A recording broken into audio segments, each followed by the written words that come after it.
सतनाम श्री वाहिगुरु साहिब जी। ज्ञान ध्यान किछ कर्म ना जाना, सार न जाना तेरी, तब ते वड्ढा सतगुर नानक। जिन कल राखी मेरी, उल्टत पवन चकर खट भेदे, सुरत सुन अनुरागी।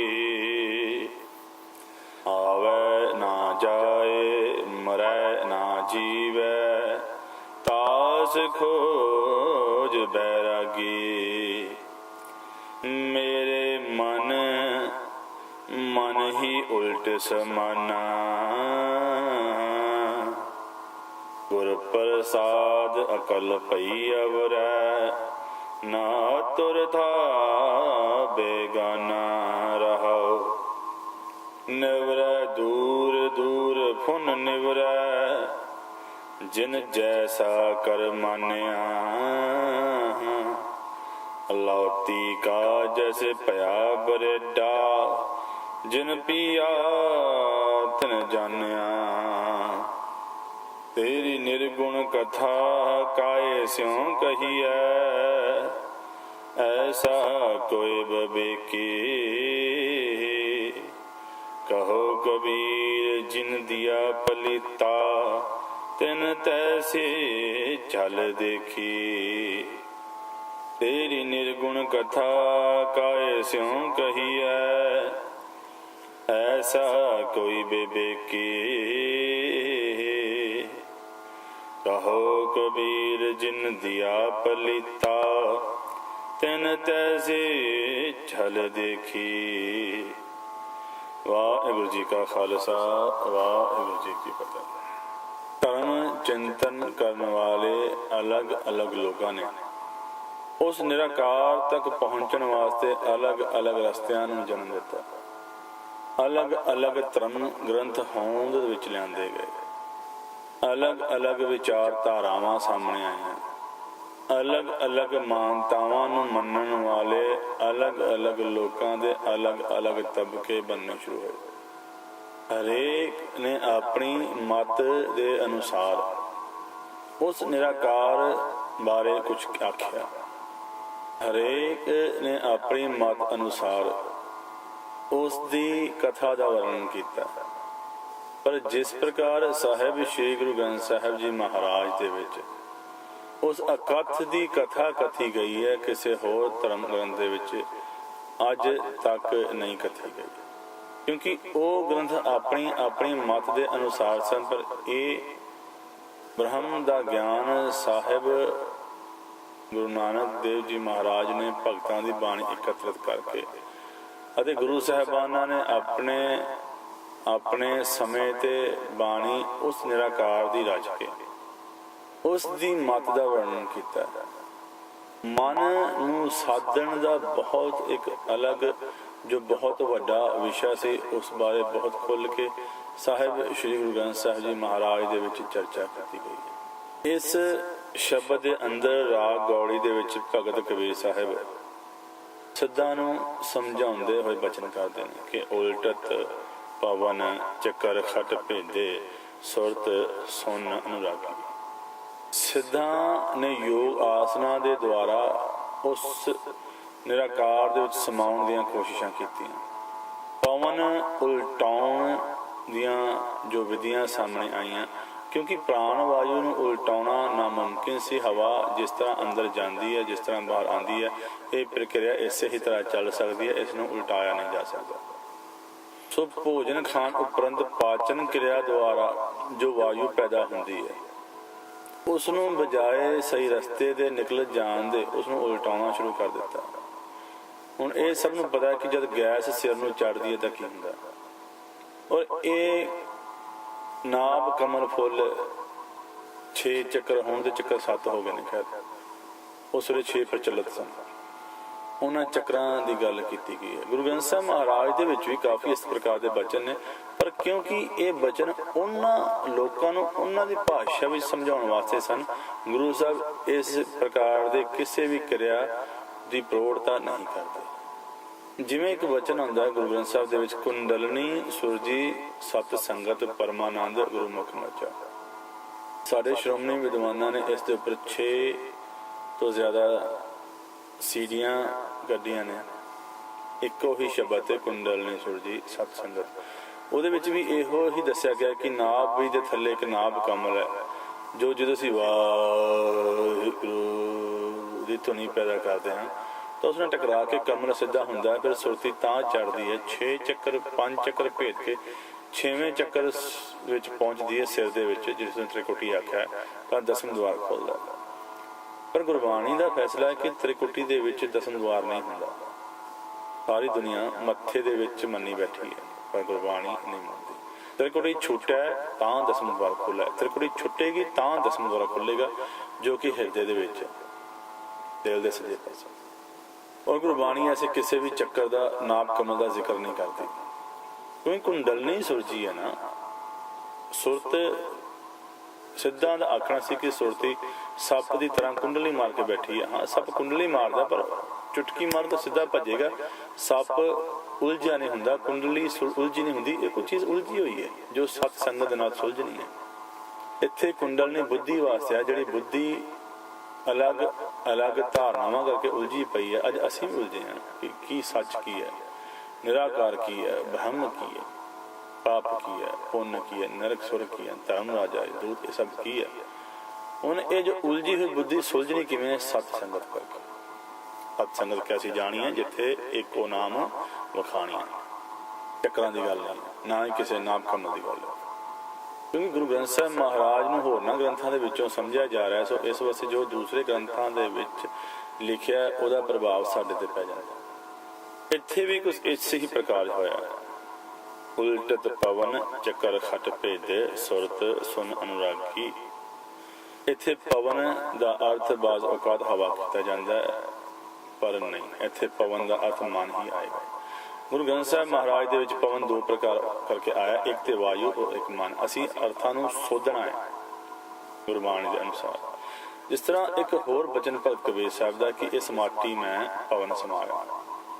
ਹੁਣ ਜੇ ਇੱਥੇ ਪਵਨ ਦੇ ਅਰਥ ਵਾਯੂ ਹਨ, ਤਾਂ ਅਗਰ ਪਤਾ ਹੀ ਹੈ ਕਿ ਸਰੀਰ ਦੇ ਵਿੱਚ ਅਗਰ ਹਵਾ ਕਿਤੇ ਬੈਠ ਜਾਵੇ ਤਾਂ ਗੋਡੇ ਦੁਖਦੇ ਨੇ, ਮੋਢੇ ਦੁਖਦੇ ਨੇ। ਜਿੱਥੇ ਹਵਾ ਬੈਠੇਗੀ, ਇੱਥੋਂ ਤੱਕ ਕਿ ਡਾਕਟਰ ਵੀ ਸੂਈ ਲਗਾਉਣ ਤੋਂ ਪਹਿਲਾਂ ਹਵਾ ਕੱਢ ਕੇ ਫਿਰ ਲਾਉਂਦੇ ਨੇ ਕਿ ਜੇ ਕਿਤੇ ਹਵਾ ਦਾ ਇੱਕ ਬੁਲਬੁਲਾ ਬਲੱਡ ਵੇਨਸ ਦੇ ਵਿੱਚ ਚਲਾ ਗਿਆ ਤਾਂ ਮੌਤ ਹੋ ਸਕਦੀ। 5 ਤੱਤਾਂ ਦੇ ਵਿੱਚੋਂ ਪਵਨ ਔਰ ਆਕਾਸ਼ ਦੋ ਐਸੇ ਤੱਤ ਨੇ ਜੋ ਸਦੀਵ ਇਹਦੇ ਵਿੱਚ ਨਹੀਂ ਰਹਿੰਦੇ ਨੇ, ਆਉਂਦੇ ਜਾਂਦੇ ਨੇ। ਨੱਕ ਨੱਥ ਖਸਮ ਹੱਥ ਕਿਰਤ ਤੱਕੇ ਦੇ, ਜਹਾਂ ਦਾਣੇ ਤਹਾਂ ਖਾਣੇ, ਨਾਨਕਾ ਸੱਚ ਇਹ। ਸਾਡੇ ਨੱਕ ਦੇ ਵਿੱਚ ਨੱਥ ਕਾਹਦੀ ਹੈ? ਨੱਕ ਨੱਥ, ਨੱਥ ਹੈ ਆਕਾਸ਼ ਦੀ। ਹੁਕਮ ਹੱਥ, ਜੋ ਉਸ ਹੁਕਮ ਰੂਪੀ ਹੱਥ ਦੇ ਵਿੱਚ ਪਕੜੀ ਹੋਈ ਹੈ।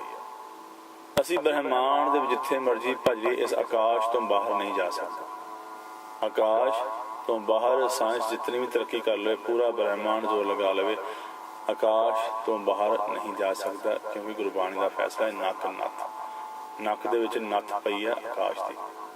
ਆਕਾਸ਼ ਇਸ ਤਰ੍ਹਾਂ ਹੈ ਜਿਵੇਂ ਐਕਸਰੇ ਦੀਆਂ ਰੇਜ਼ ਬਾਡੀ ਵਿੱਚੋਂ ਨਿਕਲਦੀਆਂ ਨੇ।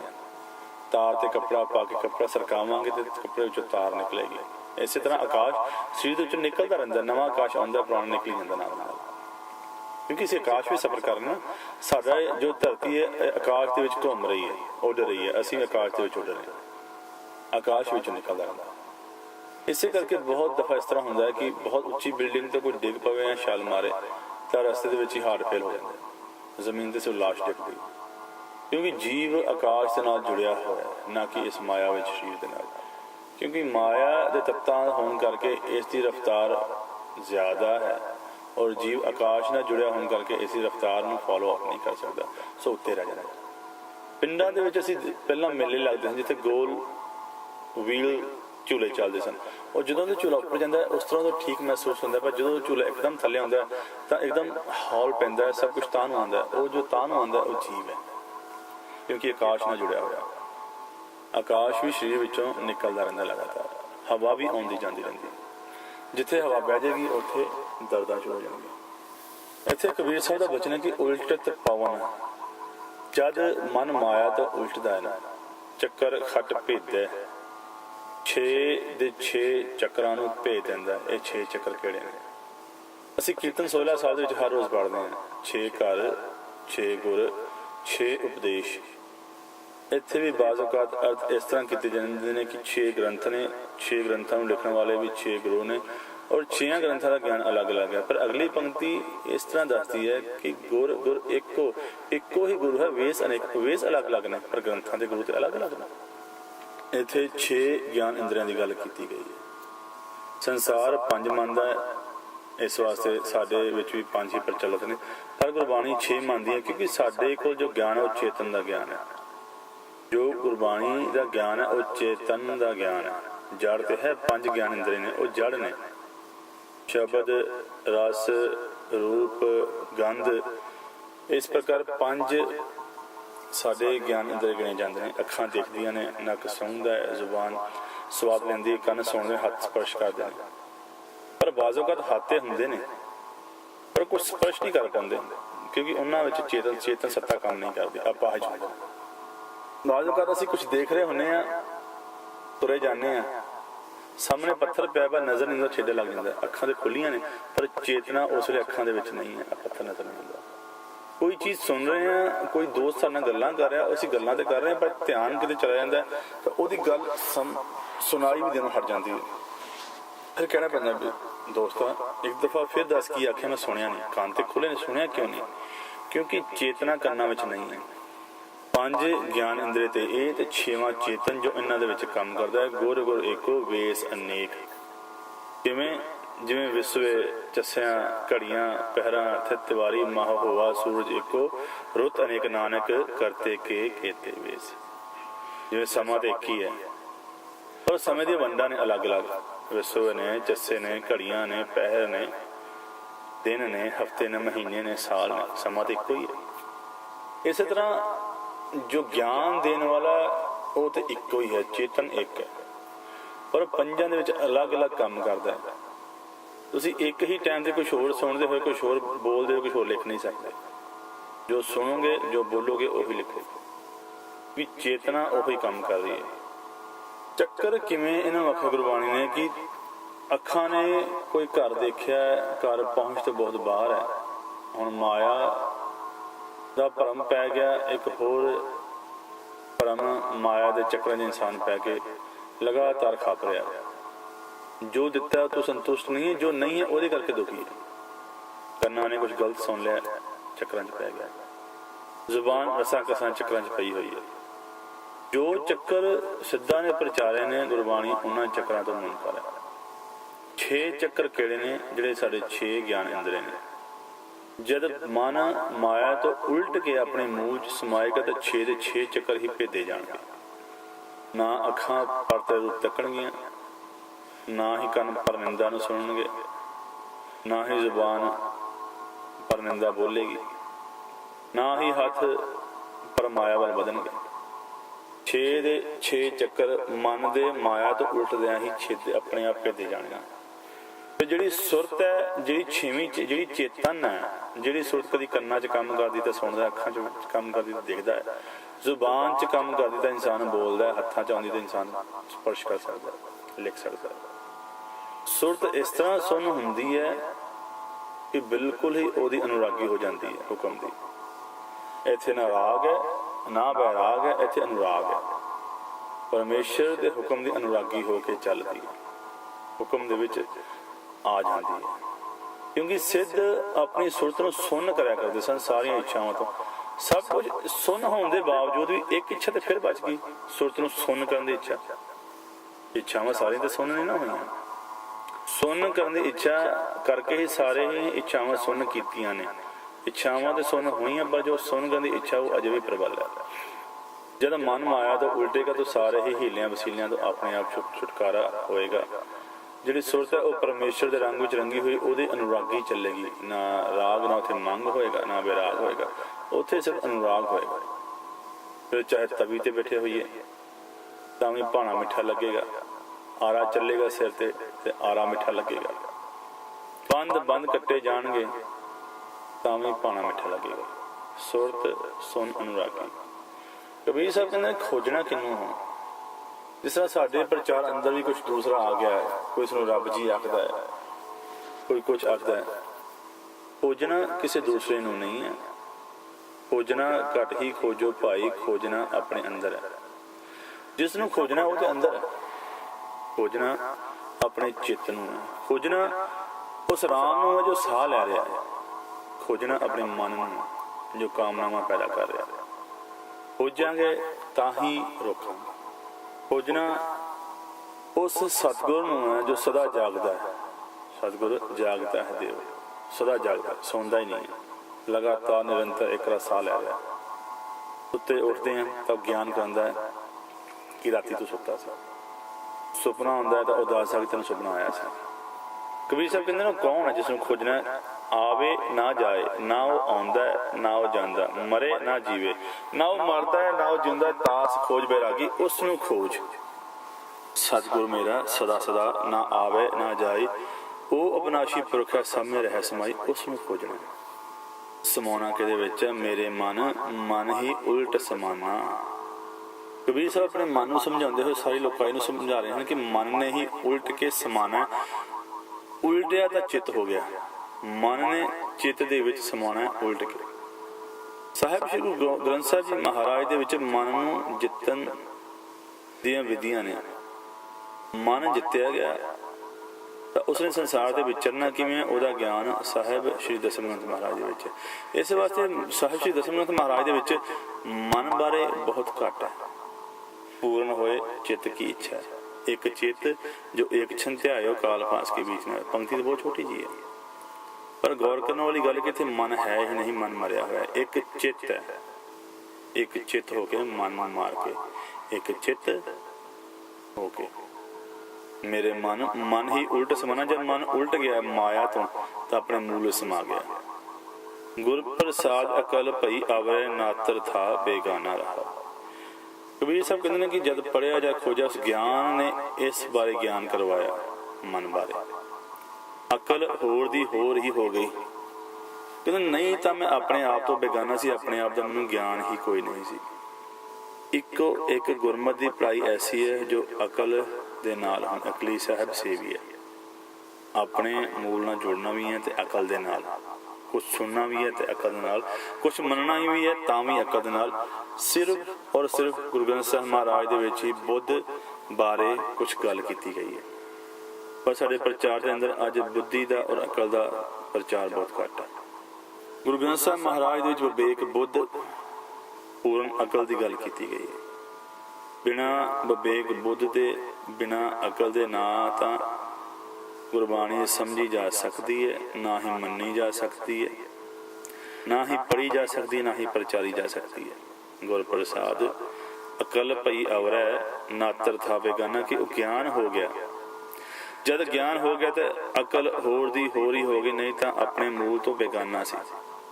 जिहड़ी अकल पहला माया च रुझी सी, वो अकल हुण अपने मूल वल जाण वास्ते मन नूं प्रेरदी है। वो भेड़ हुण लेले नूं नहीं चुंगदी, हुण लेला भेड़ नूं चुंग रहा है। अकल मन दे विचों काम रस लैण दी बजाय मन नूं प्रेर के मन नूं राम रस अकल दे रही है। जो बेगाना सी, जिहदे बारे ज्ञान ही कोई नहीं सी, जद उहदे बारे ज्ञान होया कि चित्त शरीर का हिस्सा नहीं है, चित्त माया विच नहीं लगा होया, चित्त निराकार नाल जुड़े, तो मन भी शरीर नाल टुट के उस चित्त मगर जा लगा। जो बेगाना सी वो अपना हो गया, जिस बारे ज्ञान नहीं सी उस बारे भी ज्ञान हो गया। किस तरह? ज्ञान करके, पढ़न करके, कुछ समझन करके, कुछ अकल करके। निवरै दूर दूर फुन निवरै जिन जैसा कर मान्या। कोई उस निराकार नूं नेड़े दसदा है, कोई दूर दसदा। जिस तरह अंग्रेज प्रचार के अंदर, क्रिश्चियन प्रचार के अंदर द मैन अपस्टेयर यह लफ्ज़ बड़ा प्रचलित है, या उसनूं नीली छतरी वाला आख्या जाता है। या असीं बाज़ वक़्त कदी अरदास करते हैं या कुछ मंगते हैं, कुछ शिकायत करते हैं, तो हमेशा साडी तोन अपने आप आकाश वाल हो जाती है, क्योंकि प्रचार क्या है कि जो परमेश्वर है उत्ते ही है, थले नहीं। कोई उसनूं बहुत दूर दसदा है, ਕੋਈ ਇੰਨਾ ਨੇੜੇ ਦੱਸਦਾ ਕਿ ਹੱਥ ਪੈ ਨੇੜੇ ਵੀ ਹੱਥ ਫੈਲਾਉਣ ਦੀ ਵੀ ਲੋੜ ਨਹੀਂ, ਹੱਥ ਫੈਲ ਨਹੀਂ ਸਕਦੇ, ਇੰਨੀ ਨੇੜੇ, ਇੰਨੀ ਘੱਟ ਜਗ੍ਹਾ। ਧਨ ਪਿਰਕਾ ਇੱਕ ਸੰਗ ਹੀ ਵਾਸਾ ਵਿੱਚ ਹਉਮੈ ਭੀਤ ਕਰਾਰੀ। ਇੱਕ ਪਤਲੀ ਜੀ ਇੱਕ ਭੀਤ ਹੈ ਹਉਮੈ ਦੀ, ਦਰਾਰ ਹਲਕੀ ਜੀ ਹਉਮੈ ਦੀ, ਇੱਕੋ ਥਾਂ ਵਾਸਾ ਆਤਮਾ ਦਾ ਔਰ ਪਰਾਤਮਾ ਦਾ। ਪਰ ਜੈਸੀ ਮਤ ਦੇਹ ਤੈਸਾ ਪ੍ਰਕਾਸ਼। ਜਿਸ ਨੂੰ ਜਿਸ ਪ੍ਰਕਾਰ ਦੀ ਮਤ ਬਖਸ਼ੀ ਹੈ ਉਸ ਨੂੰ ਉਸ ਪ੍ਰਕਾਰ ਦਾ ਹੀ ਗਿਆਨ ਹੋਣਾ। ਕੋਈ ਨੇੜੇ ਦੱਸ ਰਿਹਾ, ਕੋਈ ਦੂਰ ਦੱਸ ਰਿਹਾ, ਕੋਈ ਬਹੁਤ ਹੀ ਦੂਰ ਦੱਸ ਰਿਹਾ। ਕਈ ਤੇ ਇਹ ਕਹਿੰਦੇ ਨੇ ਕਿ ਹੈ ਹੀ ਨਹੀਂ, ਆਪਣੀ ਆਪਣੀ ਮਤ ਅਨੁਸਾਰ। ਨਿਵਰੈ ਦੂਰ ਦੂਰ ਫੁਨ ਨਿਵਰੈ ਜਿਨ ਜੈਸਾ ਕਰ ਮਾਨਿਆ। ਜਿਹਨੂੰ ਜਿਸ ਤਰ੍ਹਾਂ ਸਮਝ ਆਈ ਉਹਨੂੰ ਉਸ ਤਰ੍ਹਾਂ ਮੰਨ। ਕਿਸੇ ਨੂੰ ਨੇੜੇ ਸਮਝ ਆਈ ਤੁਸੀਂ ਨੇੜੇ ਮੰਨ ਲਿਆ, ਕਿਸੇ ਨੂੰ ਦੂਰ ਸਮਝ ਆਈ ਉਸਨੇ ਦੂਰ ਮੰਨ ਲਿਆ। ਹੁਣ ਸਾਡੇ ਵੀ ਸਵਾਲ ਖੜਾ ਹੁੰਦਾ ਕਿ ਅਗਰ ਉਹ ਪਰਮੇਸ਼ਰ ਮਾਇਆ ਤੋਂ ਨਿਰਲੇਪ ਫਿਰ ਸਾਡੇ ਵਿੱਚ ਕਿਸ ਤਰ੍ਹਾਂ ਹੈ। ਸੋ ਇੱਕ ਐਗਜ਼ਾਮਪਲ ਦਿੱਤੀ ਜਾਂਦੀ ਹੈ ਕਿ ਜਿਸ ਤਰ੍ਹਾਂ ਧਰਤੀ ਪੂਰੇ ਉੱਤੇ ਘੜੇ ਰੱਖੇ ਜਾਣ, ਪਾਣੀ ਨਾਲ ਭਰ ਦਿੱਤੇ ਜਾਣ ਔਰ ਆਕਾਸ਼ ਵਿੱਚ ਚੰਦਰਮਾ ਚਮਕ ਰਿਹਾ ਹੋਵੇ ਔਰ ਚੰਦਰਮਾ ਦਾ ਪਰਛਾਵਾਂ ਉਹਨਾਂ ਘੜਿਆਂ ਜਿਸ ਤਰ੍ਹਾਂ ਪੈਂਦਾ ਹੈ, ਉਸ ਤਰ੍ਹਾਂ ਹੀ ਪਰਮੇਸ਼ਰ ਸਾਡੇ ਵਿੱਚ ਹੈ। ਪਰ ਅਗਰ ਵਿਚਾਰ ਕਰੀਏ ਤਾਂ ਇਹ ਉਦਾਹਰਣ ਵੀ ਗਲਤ ਹੈ, ਕਿਉਂਕਿ ਘੜੇ ਦੇ ਵਿੱਚ ਸਿਰਫ ਚੰਦਰਮਾ ਦਾ ਅਕਸ ਪੈ ਰਿਹਾ, ਚੰਦਰਮਾ ਆਪ ਨਹੀਂ ਹੈ। ਚੰਦਰਮਾ ਉਸ ਨੂੰ ਸ਼ੀਤਲ ਨਹੀਂ ਕਰ ਸਕਦਾ। ਜਿਤਨੀ ਠੰਡਕ ਚੰਦਰਮਾ ਦੇ ਵਿੱਚ ਉਤਨੀ ਠੰਡਕ ਉਹ ਘੜੇ ਵਿੱਚ ਨਹੀਂ ਪੈਦਾ ਕਰ ਸਕਦਾ, ਕਿਉਂਕਿ ਉਹਦਾ ਅਕਸ। ਔਰ ਅਗਰ ਪਾਣੀ ਗੰਦਲਾ ਕਰਦਾ ਜਾਵੇ ਤਾਂ ਬਿਲਕੁਲ ਹੀ ਗੱਲ ਖਤਮ ਹੋ ਜਾਵੇਗੀ। ਪਰ ਉਹ ਤਾਂ ਸਾਡੇ ਵਿੱਚ ਹੈ ਨਾ, ਉਹ ਤਾਂ ਸਾਹ ਲੈ ਰਿਹਾ ਹੈ, ਉਹ ਤਾਂ ਸਾਨੂੰ ਦਿਨ ਪ੍ਰਤੀ ਦਿਨ ਪੂਰਾ ਕਰ ਰਿਹਾ ਗਿਆਨ ਕਰਕੇ। ਗੁਰਬਾਣੀ ਇਸ ਤਰ੍ਹਾਂ ਦੱਸਦੀ ਹੈ ਕਿ ਜਿਵੇਂ ਬੜੌਦੇ ਦੇ ਪੇੜ ਹੋਇਆ ਜਾਂ ਬੋੜ ਹੈ ਜਾਂ ਪਿੱਪਲ ਹੈ, ਉਸ ਪੇੜ ਦੇ ਉੱਪਰ ਹਜ਼ਾਰਾਂ ਗੋਲਾਂ ਨੇ ਔਰ ਉਹਨਾਂ ਗੋਲਾਂ ਦੇ ਵਿੱਚ ਹਜ਼ਾਰਾਂ ਬੀ ਨੇ ਔਰ ਉਹਨਾਂ ਹਜ਼ਾਰਾਂ ਬੀਆਂ ਦੇ ਵਿੱਚ ਹਜ਼ਾਰਾਂ ਹੀ ਪਿੱਪਲ ਨੇ। ਬੋੜ ਦੇ ਦਰਖਤ ਦੇ ਵਿੱਚ ਹਜ਼ਾਰਾਂ ਹੀ ਗੋਲਾਂ ਨੇ, ਉਹਨਾਂ ਗੋਲਾਂ ਦੇ ਵਿੱਚ ਹਜ਼ਾਰਾਂ ਲੱਖਾਂ ਬੀਜ ਨੇ ਔਰ ਉਹਨਾਂ ਹਜ਼ਾਰਾਂ ਲੱਖਾਂ ਬੀਆਂ ਦੇ ਵਿੱਚ ਹਜ਼ਾਰਾਂ ਲੱਖਾਂ ਹੀ ਹੋਰ ਬੋੜ ਨੇ। ਪਰਮੇਸ਼ਰ ਸਾਡੇ ਵਿੱਚ ਇਸ ਪ੍ਰਕਾਰ ਉਹਦੀ ਸੱਤਾ ਸਾਡੇ ਵਿੱਚ ਕੰਮ ਕਰਦੀ ਹੈ। ਅਗਰ ਅਸੀਂ ਘੜੇ ਦੀ ਐਗਜ਼ਾਮਪਲ ਜਾਂ ਚੰਦਰਮਾ ਦੀ ਐਗਜ਼ਾਮਪਲ ਲੈਂਦੇ ਹਾਂ ਤਾਂ ਚੰਦਰਮਾ ਦੀ ਸੱਤਾ ਉਸ ਘੜੇ ਦੇ ਵਿੱਚ ਰੱਖੇ ਹੋਏ ਪਾਣੀ ਦੇ ਵਿੱਚ ਕੰਮ ਨਹੀਂ ਕਰਦੀ। ਅਕਲੀ ਸਾਹਿਬ ਸੇਵੀਏ, ਅਕਲ ਦੇ ਨਾਲ ਸੋਚ ਸਮਝ ਕੇ ਬੁੱਝ ਕੇ ਵਿਚਾਰਾਂ ਕਰ ਕਰਕੇ ਬਾਰੰਬਾਰ ਬਾਰ ਪ੍ਰਭ ਜਪੀਏ, ਬਾਰ ਬਾਰ ਸਮਝਣਾ ਕਿ ਜੋ ਸਮਝਿਆ ਕਿਸੇ ਸਹੀ ਸਮਝਿਆ, ਕਿਤੇ ਸਾਡਾ ਗਲਤ ਸਮਝਿਆ ਹੋਇਆ ਕਿ ਸਾਡੇ ਮੂਲ ਦਾ ਹਿੱਸਾ ਤਾਂ ਨਹੀਂ ਬਣ ਗਿਆ, ਕਿਤੇ ਸਾਡਾ ਗਲਤ ਸਮਝਿਆ ਹੋਇਆ ਸਾਡੇ ਵਿਚਾਰਾਂ ਦਾ ਹਿੱਸਾ ਤਾਂ ਨਹੀਂ ਬਣ ਗਿਆ। ਸੋ ਜੋ ਸਮਝਿਆ ਉਸ ਤੇ ਬਾਰ-ਬਾਰ ਵਿਚਾਰ ਕਰੋ ਕਿ ਜੋ ਸਮਝਾਇਆ ਗਿਆ ਕਿ ਸਹੀ ਸਮਝਾਇਆ ਗਿਆ। ਨਿਵਰੈ ਦੂਰ ਦੂਰ ਫੁਨ ਨਿਵਰੈ ਜਿਨ ਜੈਸਾ ਕਰ ਮਾਨਿਆ। ਅੱਗੇ ਕਬੀਰ ਸਾਹਿਬ एग्जाम्पल देंदे ने कि अलौती का जैसे पया बरेडा जिन पिया तेने जानिया। अलौती एक छोटा जिहा पेड़ हुंदा है, जिस तरह खजूरां दा पेड़ बहुत उच्चा हुंदा है, छोटा पेड़ हुंदा है, इहदे पेड़ दे विच ही इन्नी मिठास हुंदी कि गर्मी पा के तरक जांदा है। ਉਹ जब तरकदा है ते ਉਹਦਾ रस ਕੱਢਣ ਵਾਲੇ ਉਹਨੂੰ ਤਿਰਛਾ ਕੱਟ ਦੇ ਦਿੰਦੇ ਨੇ, ਜੋ ਬੂੰਦਾਂ ਬੂੰਦਾਂ ਗਿਰਦੀਆਂ ਨੇ, ਉਹ ਜਿਹੜਾ ਬੂੰਦਾਂ ਬੂੰਦਾਂ ਗਿਰਦੀਆਂ ਨੇ ਉਹਨੂੰ ਤਾੜੀ ਵੀ ਕਿਹਾ ਜਾਂਦਾ ਹੈ। ਸ਼ਰਾਬ ਵਾਂਗ ਨਸ਼ਾ ਹੁੰਦਾ। ਕਬੀਰ ਸਾਹਿਬ ਕਹਿੰਦੇ ਉਹ ਜਿੰਨੇ ਪੀਤਾ ਉਹ ਦੱਸੇਗਾ ਨਾ ਨਸ਼ਾ ਕਿਸ ਤਰ੍ਹਾਂ ਦਾ। ਪੀਤਿਆਂ ਹੀ ਪਤਾ ਲੱਗਣਾ। ਉਹਦਾ ਜਿਹੜਾ ਜਿਹਨੂੰ ਪੁੱਛੋਗੇ ਕਿਸ ਤਰ੍ਹਾਂ ਦਾ, ਉਹ ਇੰਨਾ ਕਹਿ ਸਕਦਾ ਵੀ ਨਸ਼ਾ ਹੈ, ਪਰ ਕਿੰਨਾ ਹੈ ਕਿੰਨਾ ਨਹੀਂ ਹੈ ਇਹਦੇ ਬਾਰੇ ਕੋਈ ਗਿਆਨ ਨਹੀਂ ਦੇ ਸਕਦਾ। ਮਿੱਠਾ ਹੈ, ਕਿੰਨਾ ਕੁ ਮਿੱਠਾ ਹੈ, ਕਿਸ ਤਰ੍ਹਾਂ ਦਾ ਮਿੱਠਾ ਹੈ, ਇਹਦੇ ਪੀਤੇ ਹੀ ਪਤਾ ਲੱਗਣਾ ਹੈ ਨਾ। ਨਸ਼ਾ ਹੈ किस प्रकार का नशा, किन्ना क नशा, किन्ना क ज्यादा नशा, किन्ना घट नशा, ये तो पीते ही पता लगना है ना। इस तरह वो दूर है कि नेड़े, वो जाने ही पता लगना है। हजारां ग्रंथ पढ़ लो, हजारां किताबां पढ़ लो, चुंच ज्ञान का प्रदर्शन कर लो, आप लोगों को प्रचार कर लो, पर जब तक खुद नहीं जानांगे, खुद नहीं समझांगे, तब तक समझ किवें आएगी कि वो है की। कहो कबीर गूंगे गुड़ खाया पूछे ते क्या कहिए। हम गूंगे ने गुड़ खादा, पूछांगे की दस सकेगा भी गुड़ किन्ना मिठा है। वो मिठा है, वो हाँ तो कर देगा, पर किन्ना मिठा है वो नहीं दस सकता। किस तरह का मिठा है वो ये भी एक्सप्लेन कर सकता। मिठा तो है ही, तो पता है कि मिठा है, पर किस तरह का। उस निराकार का ज्ञान, उस प्रभु परमेश्वर का ज्ञान भी इस प्रकार का है। जिन्हें पाया उन्होंने पता है कि वह रस वो किन्ना क मिठा है, उस रस में किन्ना क आनंद है। दस तो सकता कि आनंद है, पर किन्ना आनंद है, बहुत आनंद है, बहुत किन्ना, बहुत ज्यादा किन्ना नहीं दस सकता। मिकदाद की महसूस की हुंदा, ये भी नहीं दस सकता। अलौती का जैसे पया बरेडा जिन पिया तिन जानिया। कबीर साहब कहते ऐसा नशा है, ऐसा ज्ञान है, ऐसा रस है, तेरी निर्गुण कथा काये स्यों कहिए। ऐसा कोई विवेकी। कहते तेरी निर्गुण कथा किन्नू दसीए, अकथ कथा कि ना सांझी करिए। कोई ऐसा विवेकी तो होवे ना, कोई ऐसा गुरमत का धारणी होवे, कोई ऐसा गुरमुख होवे विवेकी। साडे च भी तबका विवेकी जिहड़े अपना लंगर आप पकाउंदे ने, अपना बनाया हुआ प्रशाद आप छकदे ने, किसी दूसरे सिंह हथों नाल फतेह बुलांदे ने, ना ही प्रशाद लैके छकना पसंद करते हैं, उन्होंने विवेकी नहीं आख्या जाता। ये जो विवेकी सिंह है, इन्हें संकोचा सर्वलोह के भांडे वरतदा है, वह विवेकी नहीं है। कहो कबीर ऐसो गुरु पायो जाको नाम विवेको। कबीर साहब कहते मैं ऐसा ज्ञान ऐसा गुरु पाया जिहदा नाम की विवेक, जिहदा ज्ञान बिब एक है, ओदी मत विवेकी है। हर हर जंदु एक है, बिब विचार किछ नाहि, जल ते चितरंगियों जल ते बेकस मारे। साहब कलगीधर पिता का वचन। जिथे दुविधा खत्म हो गई, बिब एक, दूजा है ही कोई नहीं। विवेक उस एक का निरंतर, उस एक का संपूर्ण, उस एक का भरपूर ज्ञान, उस एक का नाम विवेक है, और उस एक की मत का नाम है विवेकी। जिहड़ा उस मत का धारणी है, जिहड़ा उस ज्ञान का धारणी जो गुरमुख है, वह विवेकी है, ना कि संसारिक चीज़ों नूं मनण वाला, सुच पिट मनण वाला, दूसरे हथों ना कुछ खाण वाला विवेकी नहीं। उन्होंने भ्रम तो हो सकता है, पर गुरबाणी उन्होंने विवेकी नहीं मानती। वीर साहब कहते कि तेरी निर्गुण कथा काहे स्यों कहिए, हरेक के नाल तेरी कथा नहीं की जा सकती, क्योंकि हरेक नूं सूक्ष्म का ज्ञान नहीं है। जिन्होंने सूक्ष्म का ज्ञान नहीं है, उत्ते सूक्ष्म बारे चर्चा की जाए। तेरी अकथ कथा, तेरी कथी ना जान वाली कथा किहदे नाल कथा मैं, ऐसा कोई विवेकी, कोई ऐसा विवेकी मैनूं मिले तां सही, कोई ऐसा गुरमुख प्यारा कोई मैनूं मिले तां सही। गुरु नानक साहब जी सिद्ध गोष्ठ विच बचन करदे ने कि गुरमुख खोजत भये उदासी, कि गुरमुख नूं खोजदा होया, गुरमुख नूं लभदा होया, गुरमुख नूं लभण वास्ते उदास धारण कीता कि कोई तां मिले ऐसा गुरमुख। तेरी निर्गुण कथा काहे स्यों कहिए, ऐसा कोई विवेकी।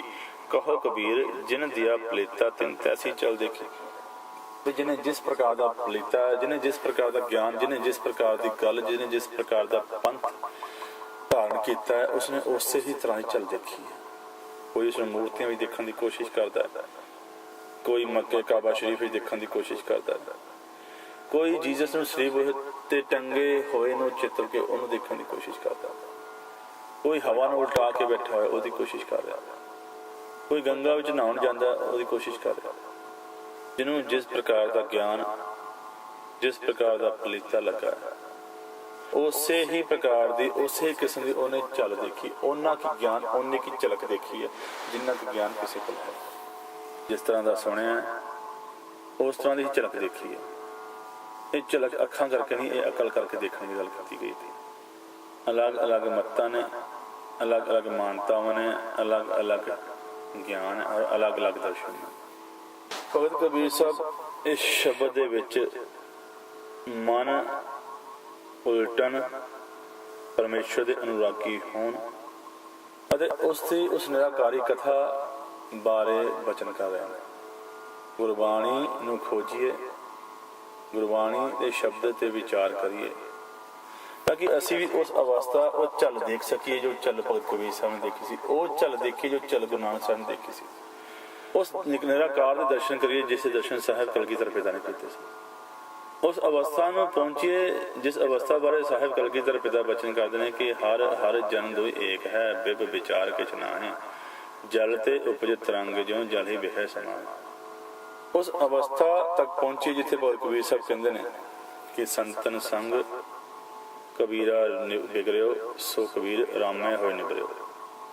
पर मनुख दी मंजिल परमेश्वर बनना है, पर मनुख दा मुकाम हुक्म दे विच समा के हुक्म रूप होना है। हर मनुख दी फाइनल डेस्टिनेशन सचखंड है। उस निराकार के चरणों दे विच अरदास करिए कि बहुत जन्म बिच रहे थे माधो, ये जन्म तुम्हारे लेखे। 84 भटकते मनुखा दे चाहे इहो ही मौका है जन्म सफला करन दा। तो उस सतगुरु दे